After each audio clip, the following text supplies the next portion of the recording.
What's good, everybody? Valley here once again. Welcome back to the Messy Workbench, and you've already been looking at my ENDWAR build for this year. This is Tenticulus. It is a Rapidpistol I built using some very nice parts, and I'm quite proud of it for an ENDWAR build, in case my FDL goes funny. It is a 3S Rapidpistol using some Blastersmith's UK style 3D printed caps for this. It adds a stock point and a barrel attachment point, as well as my own top rail and side rails, because the original side rails for this sort of kit were way too bulky for my tastes, so I made some nice low profile ones so I could attach something like a flashlight or whatever, you know, which I need to get some red flashlights for ENDWAR, because red lights are the only thing allowed this year because people were getting blinded. Powering this thing is a Heston Typhoon Gen 1 cage with my last pair of red Neo Rhinos and an original Fang for the pusher, and that gives a very nice rate of fire. In the grip there is a Kelly Industries free switch PCB that I've made my own sort of rev trigger for. Down the bottom here is a tungsten EXE grip extension, and I'm not sure whose mag release this is. I'll have to find that and put that in. But yes, this is a whole sort of hydro dip decal and paint job and everything, as well as like all the body work and everything that went into this. And I'm quite proud of it. I'm going to open up the battery tray. Now, one thing about this is I actually don't have any 3Ss that are small enough for this. I'm going to have to get a Nanotech 1.0 because all of mine are way too big, and they actually bow out the battery tray, which I did not take into account of before I actually did up the battery door. I really should have done up the larger battery box, or at least a slightly bowed out cover.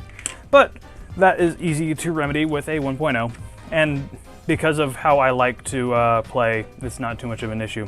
On the front here is I think it's Angry Monk or Mad Monk, something like that.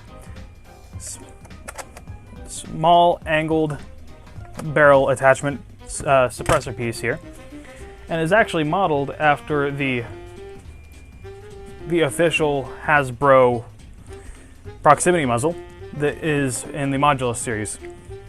It has a very nice feel. If you notice here, if you can tell, on the cage I actually have a feed guide, because if you remember, the first generation Heston Typhoons did not have any sort of feed guide for the darts, so especially in something like a Rapid Strike where you have a very fast pusher, you actually end up with feed problems, which is something I saw a lot of. And I just modeled this up based around the whole shape of everything, and I used some epoxy to hold it in, and now it's not going anywhere.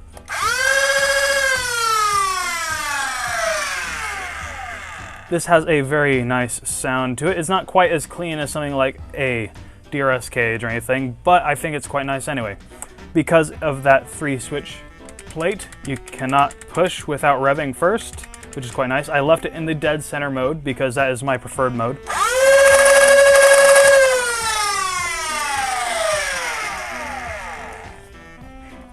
And the rate of fire is quite nice.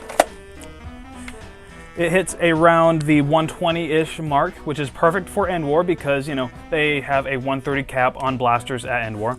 And I'm going to do a couple shots out of this.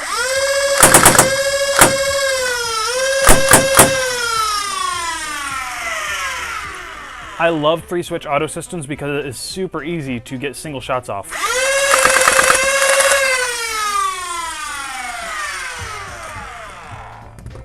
And there we go. I, for one, really like this. And another nice thing about this is I was very happy that the worker collapsible PDW stock fits perfectly underneath the Rapid Strike with the bars. I was very concerned that the bars would actually get in the way and everything. I wouldn't be able to collapse it up like I like to do for whenever I'm running around. But luckily it actually fits, which is quite nice. And I very, very much enjoy this thing. I actually did test it out at the last RYNC war that was run by Mr. Jackson, because he's been wanting to kind of get used to running games for his night games that he's been wanting to run soon.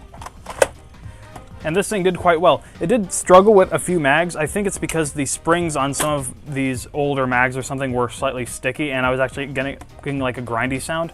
I'm not sure if that is the mag or what, but on certain other mags it's just fine.